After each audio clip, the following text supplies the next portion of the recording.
Hello, it's Anna Kemani. I'm back again for today's session.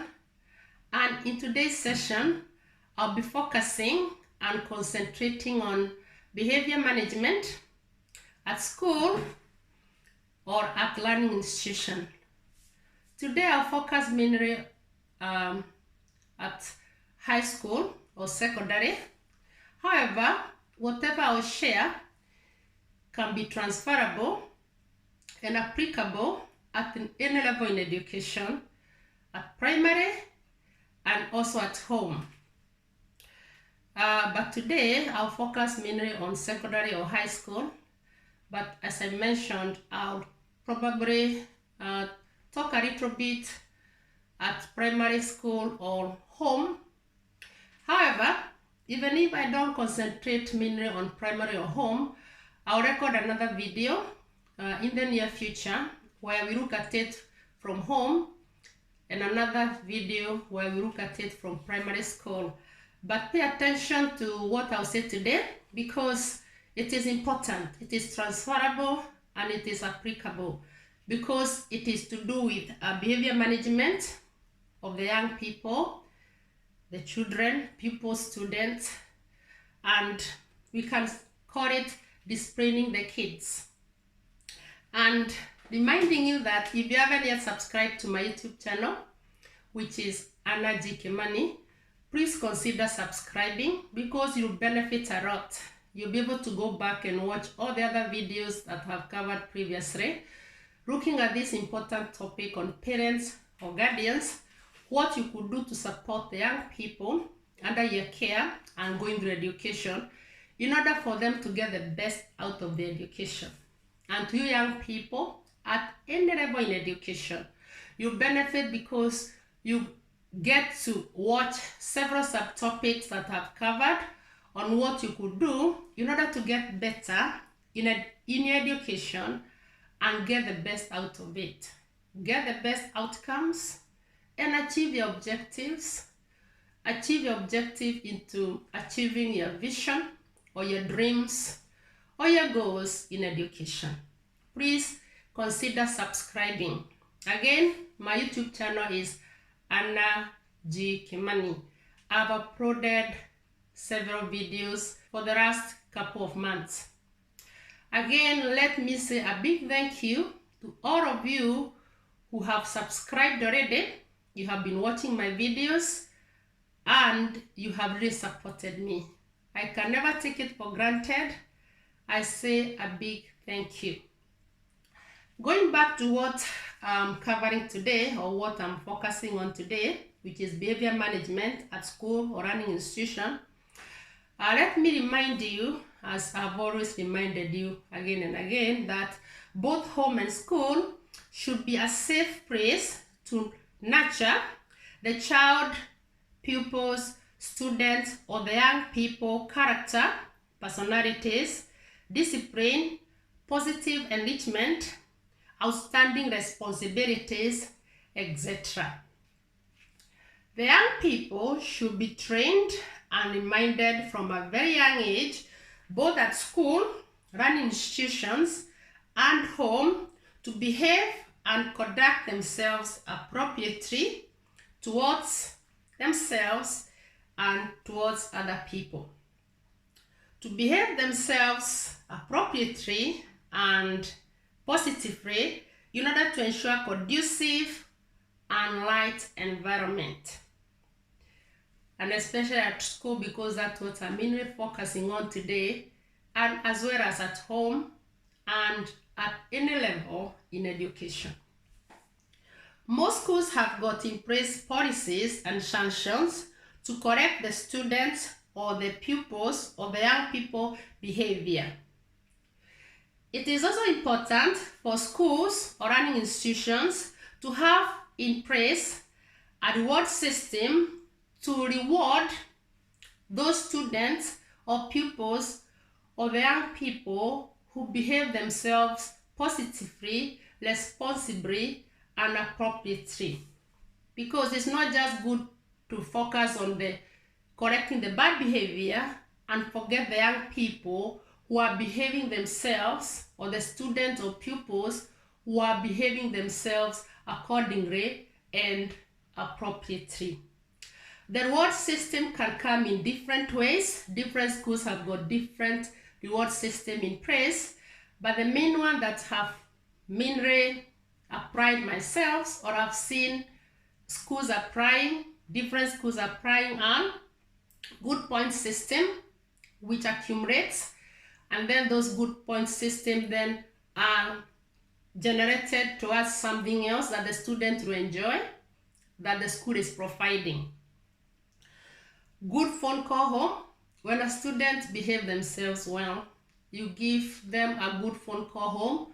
You let their parents or their guardians know that they are behaving themselves appropriately towards themselves, towards other students, other pupils, other young people, towards the staff, and they are working smart and hard in their all-around education, whether it is in the timetable subjects or in the extracurriculum.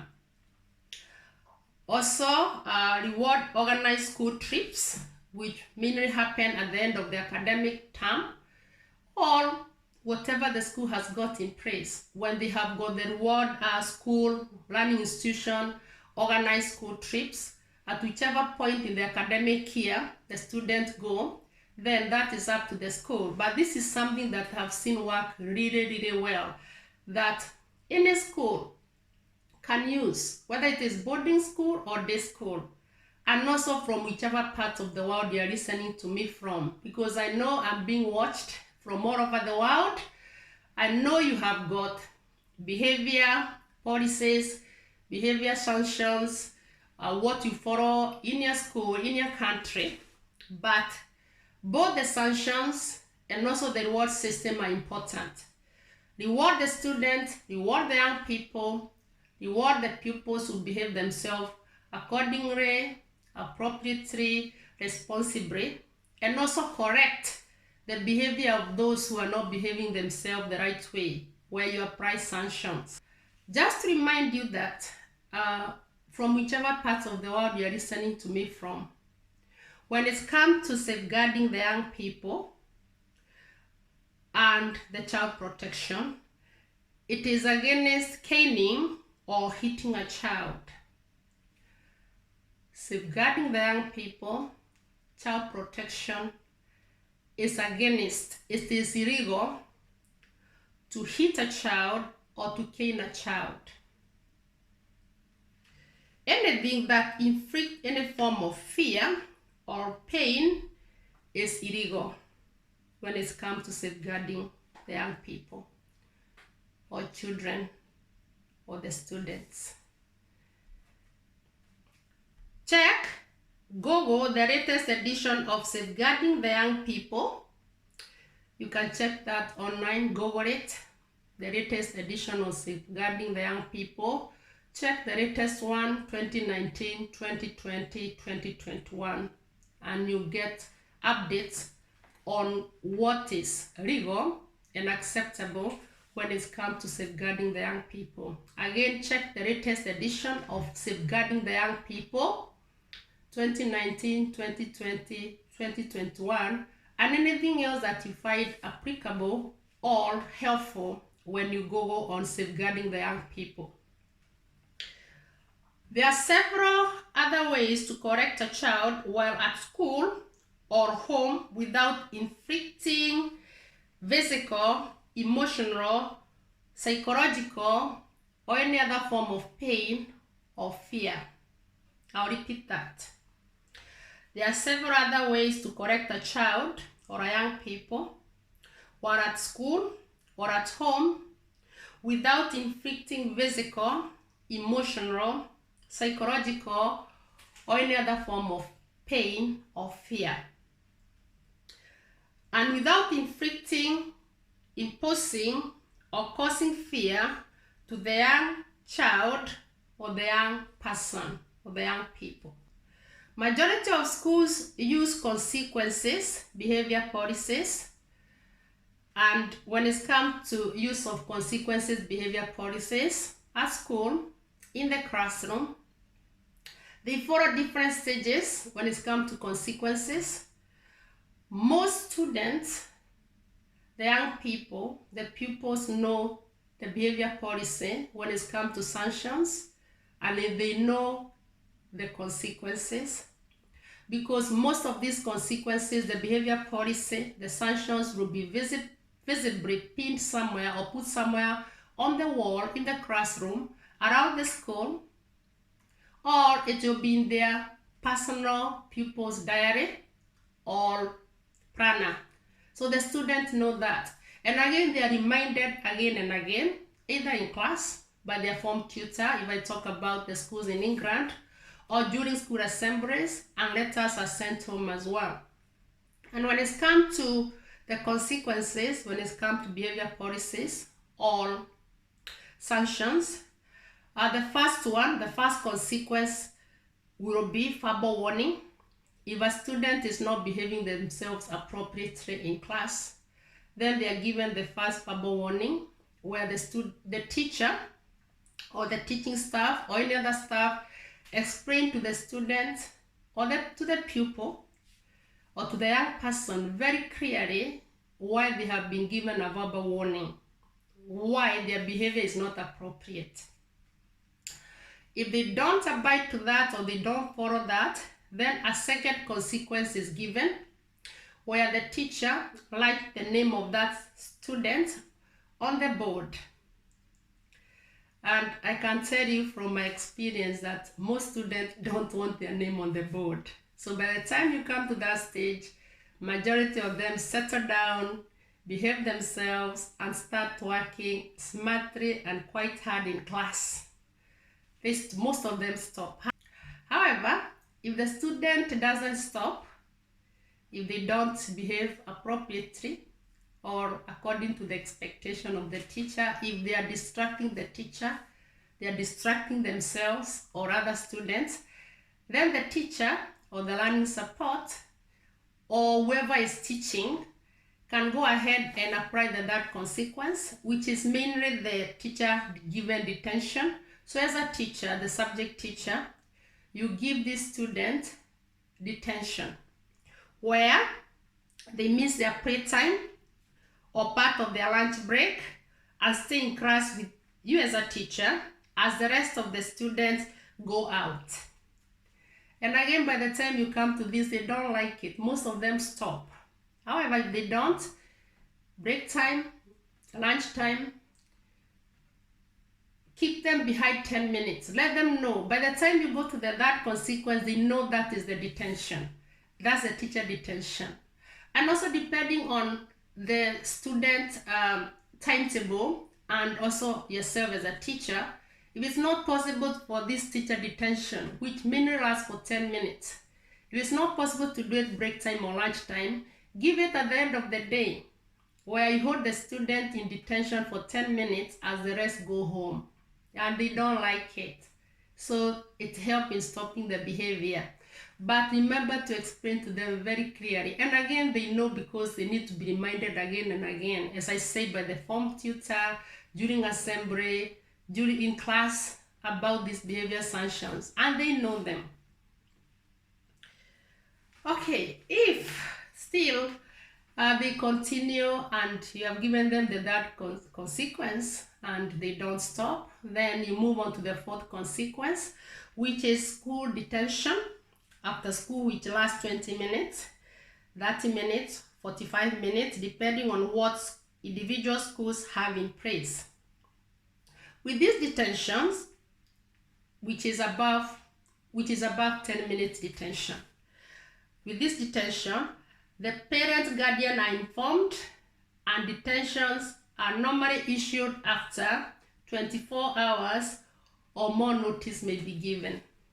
So if they continue after they give the 10-minute detention, the 10-minute teacher detention, which was the third consequence, then you move on to the fourth consequence, which is a school detention, which is given 24 hours notice. The parents or the guardians need to be informed. So they are given the detention after 24 hours or further notice may be given, depending.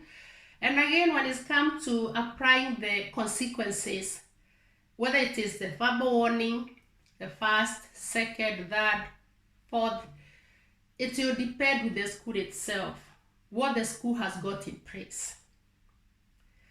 And the student, the pupils, the young people know it very well. And the parents know it because they are informed. And if the behavior maybe goes beyond and it doesn't maybe work with the school detentions, the detentions given after school, and mainly I'm talking about it from England schools or most United Kingdom schools. It could be applicable in any other country, in any other part of the world. So if it does not work on those 4 consequences, then the next consequence could be referral to the senior leadership team, detention, depending on the school arrangement. So if it doesn't work with the verbal warning, the first consequence, second, third, fourth, depending on the arrangement that is there in school, then the senior leadership management comes in and handle the behavior and maybe give the senior leadership team detentions. The student knows what is there in their school, the arrangement in their schools or in their learning institution. Student people know what very well about their school behavior policies and sanctions because it is visibly put somewhere, pinned on the wall or in their school planner or diary, letters sent home. They are reminded again and again. And they are reminded again and again that the behavior policies or sanctions is to correct the behavior, to make them better. And that is very clear and explained to them. Okay, another way may be to deal with the behavior, correcting the behavior, look at the consequences. Another way could be a phone call home and update the parents, guardians about their child behavior, explain how the behavior is affecting the individual child, student, other children, other students, and the teacher progress in teaching, both in teaching and in learning. Explain, when you call the parents or the guardians, then explain to them how the behavior is affecting their child, the child under their care, other children in class or in school or in the learning institution, the teacher progress in teaching, etc. And most parents are very, very supportive when it comes to this. Actually, personally, when I've told the student that I'll be calling home and talk to the parents or guardians, that's when they come and say, Miss, I'll behave myself. Can we make truce? Can we work it out? And they know by the time we come to this, then something has to be done because I have given enough warnings.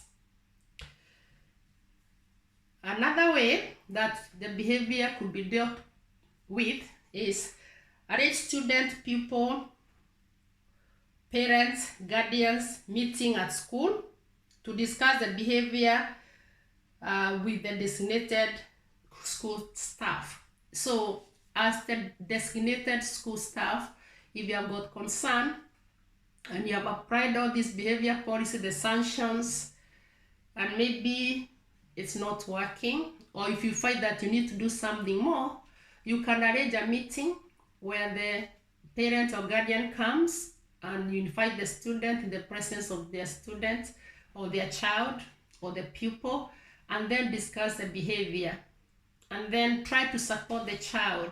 Everything needs to be done in the interest of the child. Everything needs to be done with the best interest of the student or the pupil, because you want the best for them and you want them to succeed in their all-around education when it's come to school, and even it will help at home. So everything needs to be done with the interest of nurturing this child or this pupil or this student positively. Another way that could be applied in dealing with the behavior of the young people, the students, the pupils, to correct the behavior and try to help them to get better, both at home and even at school, carefully and sensibly withdraw privileges.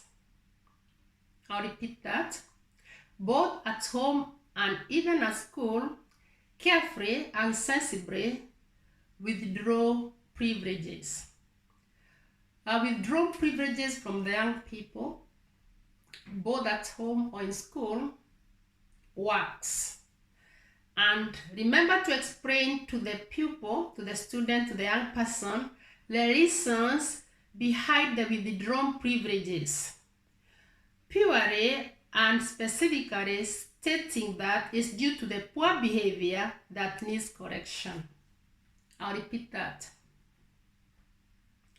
Remember to explain to the pupils, student, young person, the reasons behind the withdrawn privileges, purely and specifically stating that it's due to the poor behavior that needs corrections. So they have to understand that you're doing it for their best interest. You're not doing it to hurt them.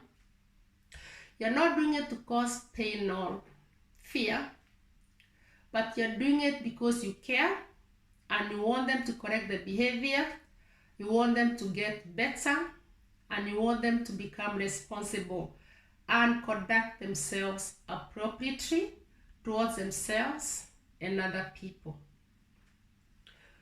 Some of these withdrawn privileges at home could be stay in your room for some time, let the young person, the child, stay in their room for some time, withdraw toys, gadgets, games, etc. for some time.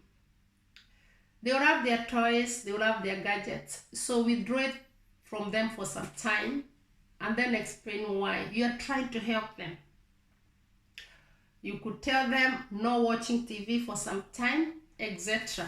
Whatever, as a parent or as a guardian, you find appropriate. This meaning will apply now at home. And as a parent or guardian, you could try this. But remember to explain to the young child, to the young person, the reason behind it or behind it. Why are you withdrawing these privileges? Why am I being told to stay in my room for some time? Why is the student or the young people or the young person, gadgets, games, or the toys that they love being withdrawn from them for some time? Or why are they not allowed to watch the TV for some time, etc. Remember to explain to the young person, child, pupil, student, very clearly why the behavior sanctions are being applied and the positive achievement to be achieved from it. What are you looking for? What do you want to achieve? Yourself and the young person. Yourself as a parent or guardian, and also the young person. What are you trying to achieve? You're looking for the best. You're doing it in the interest of the young person, the young child. And they'll understand and they'll do it. Again, as I stated at the start, beginning of this video,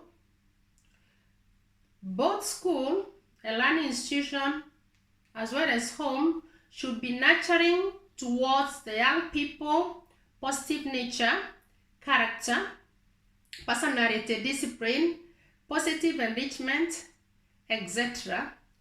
to help them develop and grow up responsibly, appropriately, and lead to their fullest potentials all around. Whether it is towards their all-around education, at home, how they conduct themselves, etc. When the behavior policy, when the sanctions are applied, everything needs to be done, as I've said again and again, in the interest of every child, every young people. And home, schools and learning institutions should be nurturing grounds, places for the young people to help them develop and grow up responsibly and lead to their fullest potentials all around. Academically, when it comes to the timetable subjects, extracurriculum, and all around potentials, that the young people are looking forward to achieve. Help the young people achieve their dreams, their goals, and their vision in life. So everything should be done at the best interest of the student, or the young people, or the pupils. Reminding you that it's Anna Kimani. Today we have been looking at behavior management at school, at an institution. I have touched at home as well. I've done a little bit of it. I have mentioned a little bit of it at home. And I said that today mainly what I was looking at is mainly at secondary or high school. It can also be applicable at primary level or any other level of education or in an institution, as I mentioned before, or even at home. I'm reminding you that if you haven't subscribed to my YouTube channel, please consider doing it. My YouTube channel is Anna G. Kimani. Once you subscribe, you benefit because you'll be able to go back and watch all the videos that I've uploaded in the last few months. Once you subscribe, remember to hit the bell so that you can be getting notifications once I upload a new video. Again, I've been uploading short videos, highlighting, recapping, revisiting the previous videos that I have covered before. Once I record this short video, I am putting the full link of that video from that is the YouTube URL link of that video, so that you can click on it from that short video description, and then you can go back and watch that full video and you'll benefit. You can also follow me through my Facebook page. I've shared a lot of resources there, videos, and my Facebook page is Excellence in Education Progress. Visit my website. There is a lot shared there as well. Go to the video section and watch the whole playlist. All the videos are there in the playlist that I've uploaded for the last few months. So my website is annagkimanipublications.com. Visit my website and watch all the videos. Look at the other resources that are available there. Consider placing an order, whether it is the books, which are in audio, paperback, or ebook, or any other resources that are there. You will benefit. You can drop me an email through my email, which is akimanipublications@gmail.com. We can also chat. When you go back to my website, there's a chat box. We can chat there, and you can let me know anything else that you'd want me to cover when it comes to this topic. Parents or guardians, what you could do to support the young people under your care and going through education to get the best out of their all-around education. The young people, what you could do to get better each day in order to get the best out of your education. Because I have reminded you again and again, as a young person, you spend most of your young age going through compulsory education, which should be the case across the whole world, any part of the world. Every child, young person under the age of 18 years should be going through compulsory education to lay a good foundation for their future. Whether they want to go into paid jobs, employment, or they want to go into business, into entrepreneurship, they should be able to get that opportunity to make a choice because they have gone through a good solid education from primary, secondary, high school, A-levels, college, university, depending on the arrangement in your country where you are watching me from. Every child needs to get the best education and at any level in education.